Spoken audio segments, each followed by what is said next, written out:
The more I studied the hidden side of the European royal families, the further I fell down the rabbit hole, until I stumbled upon something extremely dark. I will spare you the gruesome details. They are too horrific, too sickening. I urge you to do your own research.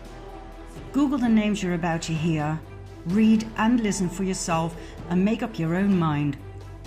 This is where Pizzagate returns to the story. Pizzagate is not just an American problem, it's a global problem. Let's get down to the real definition of Pizzagate. Worldwide, children are stolen and sold to elite pedophile rings. They are tortured, raped and murdered as part of satanic ritual ceremonies. The murderers then drink the children's blood and they eat their flesh. The blood of children who were severely traumatized before they died contains adrenochrome, a natural drug produced by the pineal gland in the brain. Adrenochrome is the highest valued drug in the world. The god these people serve is Satan. It's not a god of love and mercy. Whether or not you believe in the existence of Satan is not relevant. They do. And according to each and every eyewitness who has the guts to step forward, Pizzagate is real. Remember Mel Gibson's statements? He was ousted for not wanting to participate. He witnessed it though, and he is one of the very few who dares to speak about it. Personally, I think it's a miracle that he's still alive. Adrenochrome is real. It is the ultimate drug. This is what you look like when you take it, and this is when you no longer have access to it, thanks to President Trump. There was not as much time between these photos as you may think.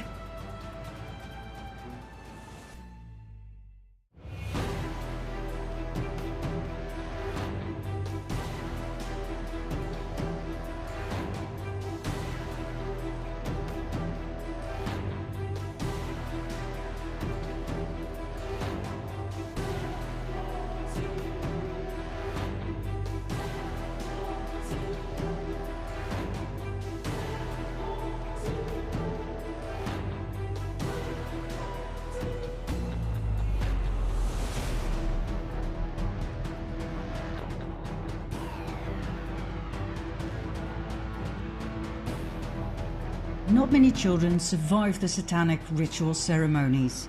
The very few ones that do were not meant to be killed. They were there to sexually serve the elite. Royalty, sheikhs, top politicians, bankers, judges, church leaders, worldwide.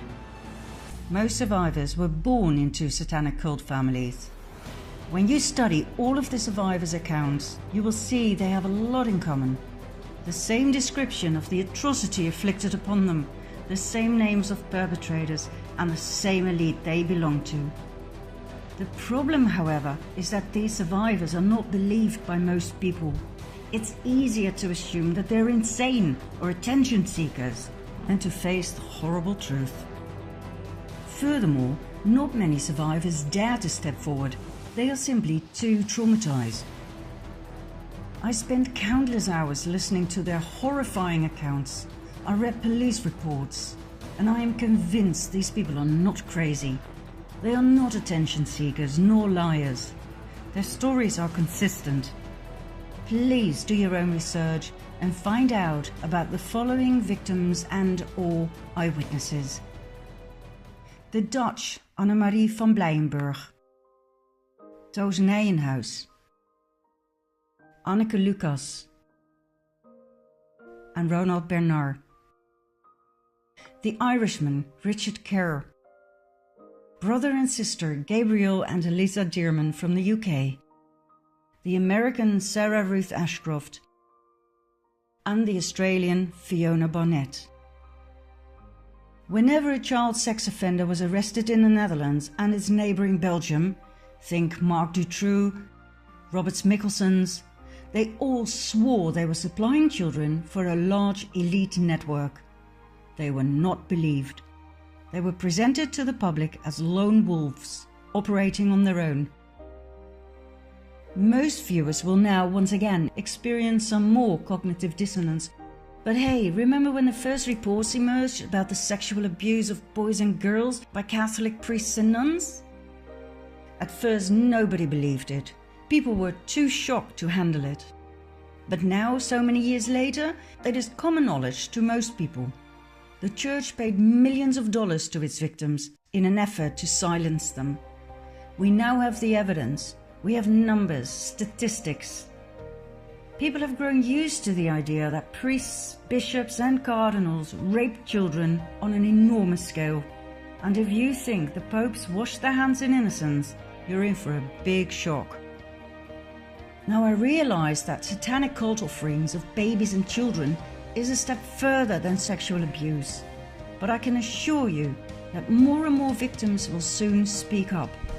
And step by step, people can work their way through their cognitive dissonance so that soon we'll be able to save these children. Where do these children come from? How come they can simply disappear without a trace? Without worried parents who report them missing? They come from orphanages, children's homes, youth detention centers. Some are homeless. Many are refugees fleeing wars. These children are stolen, sold. We're talking the fastest growing trade here. According to the survivors, not only the Dutch but also the British royal family are heavily involved in all of this. Back in the 1980s, a major controversy arose when it became clear that Prince Charles was a very close friend of Jimmy Savile, a notorious pedophile. Not only Charles, the entire royal family loved Savile, as did Prime Minister Margaret Thatcher. Savile was named by many victims and was said to have been extremely violent and cruel. He was never prosecuted and died a free man. Then there's the interesting close friendship between Prince Andrew and convicted pedophile Jeffrey Epstein. Epstein held several young women as sex slaves, hiring them to his elite friends such as Prince Andrew. The royal family has always denied the allegations.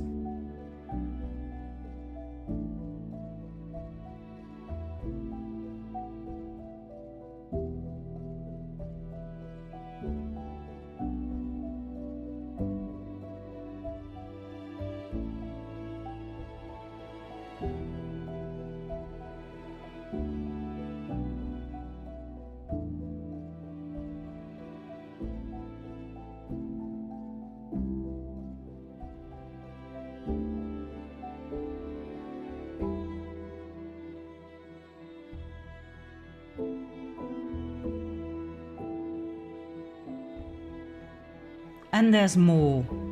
In 2015, a video emerged, shot by a Swedish tourist at Buckingham Palace.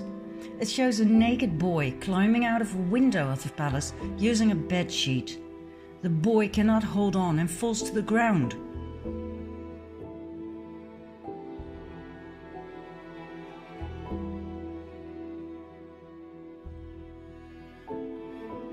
The mainstream media tried their utmost best to debunk the video. Buckingham Palace declined to comment on the video, and the Metropolitan Police said they had no reports of the incident. Now, I don't know what it is with the royal family, but something's definitely weird. Have a look at Prince William's wife Kate, right after giving birth in 2018. Why on earth would she pick a dress that is identical to the one in the horror movie Rosemary's Baby, where Rosemary gives birth to Satan's child? What kind of an insane coincidence is that? According to the satanic ritual abuse survivors, the popes too were and are heavily involved. Pope Francis, Pope Benedict. Like I said, they do not wash their hands in innocence. On the contrary.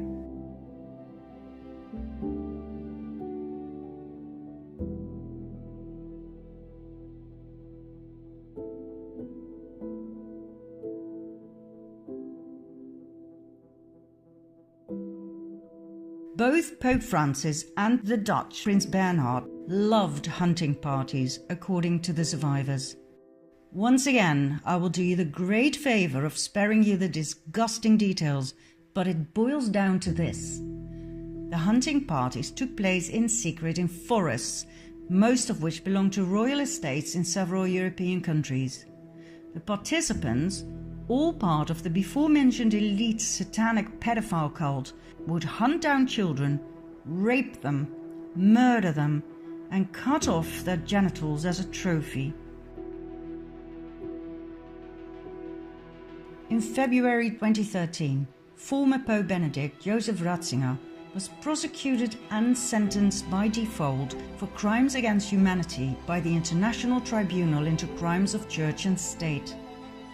Ratzinger's crimes included child trafficking and protecting priests who had raped children. Is this why he stepped down, even though being a pope is a nomination for life?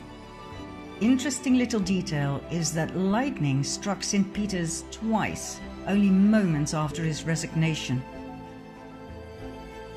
The same verdict followed for Pope Francis. One accusation was added: complicity in murder in Argentina. Others who were also prosecuted and sentenced for crimes against humanity were the British Queen Elizabeth Windsor and her husband Prince Philip, former Canadian Prime Minister Harper, and 27 other dignitaries. Whether or not this will lead to arrests? Time will tell. For now, both the Pope and the royal family enjoy immunity.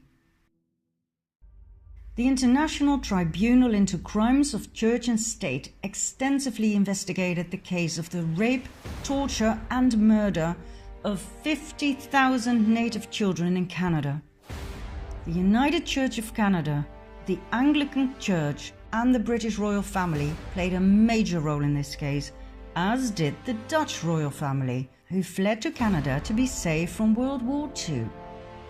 As far back as 1942, an investigative journalist of the Canada Gazette thoroughly studied the case and came to the shocking conclusion that 50,000 native children had disappeared from 80 Canadian Indian residential schools, and that 31 mass grave sites have been found inside the school grounds containing the remains of children.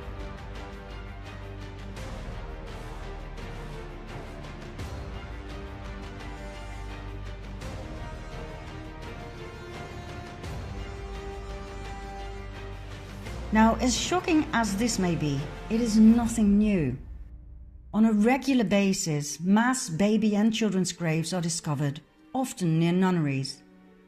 In some cases, we don't know exactly what happened. In other cases, we do know, due to forensic evidence and the eyewitness accounts of survivors. Mel Gibson was right when he said that satanic cults with child sacrifices are nothing new. It goes way back into history. For thousands of years, children have been murdered to please Satan, Lucifer, Baal, Moloch, or whatever you want to call him. I have found many paintings of child sacrifice in Catholic churches during my own research. It's part of human history, but that doesn't mean it's okay.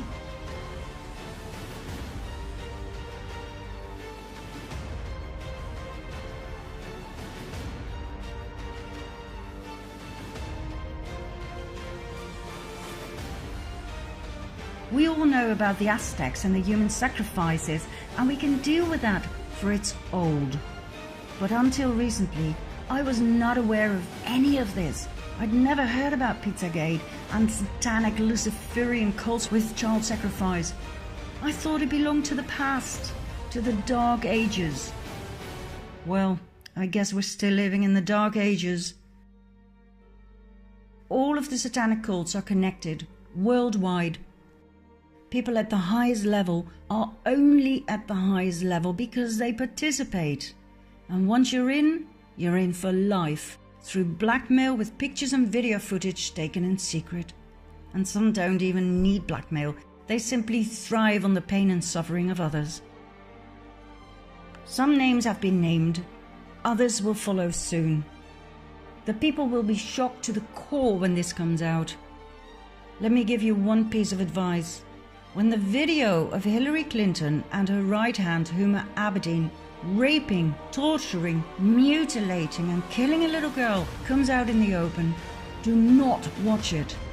You will not sleep again.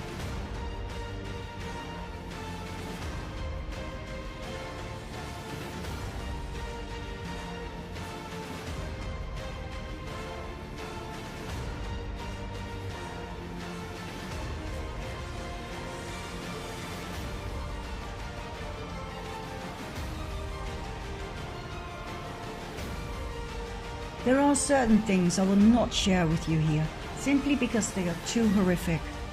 Like this shower torture of a child by John Podesta. Search and find it for yourself if you like.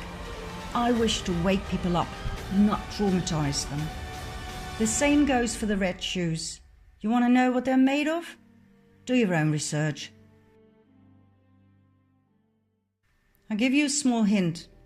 The tradition of red shoes for the elite goes all the way back to the Byzantine tradition when kings would wear them as symbols of bloody martyrdom. The video, by the way, was found on the confiscated laptop of Anthony Weiner, the ex-husband of Huma Abedin. It was stored together with thousands of other files in a folder called Life Insurance. Talk about blackmail. Weiner, by the way, was sentenced to serve 21 months in prison for sending sexual texts to a minor back in 2017. Oh, and the good news is, Weiner's laptop has officially been accepted in court as evidence. I can assure you we'll be hearing a lot more about its contents very soon. Now, what happens when you try to make any of this public? Either your TV career ends right there and then, or you get a heart attack,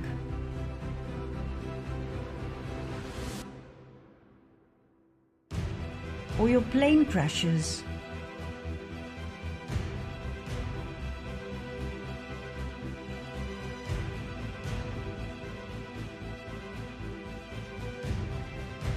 or you end up dead in a hotel room.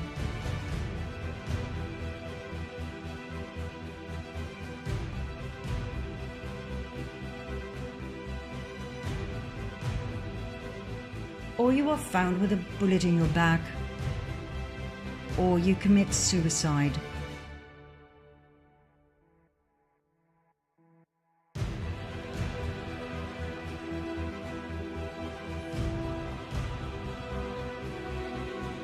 And guess what? I haven't even shown you the real top of the pyramid of power yet, just the visible top. Did you think the Rothschilds, the Rockefellers, George Soros, the government leaders, even the royal families, did you think they are the top of the 1%? They are not. There is a very dark order above them all, making puppets of everybody else, even of kings and queens. Ever heard of the Jesuit order? Did you know that there are 3 popes instead of 1? Ever heard of Agenda 21? Of its sequel, the depopulation program? This is so big, it does not fit in this first documentary. It will form a film of its own, which I promise to present in a very near future. What I wish to give you now is hope. After all of this misery, it's time for some light. And the good news is, there is plenty of that. Come with me, finally, to the good news in part 9 and 10.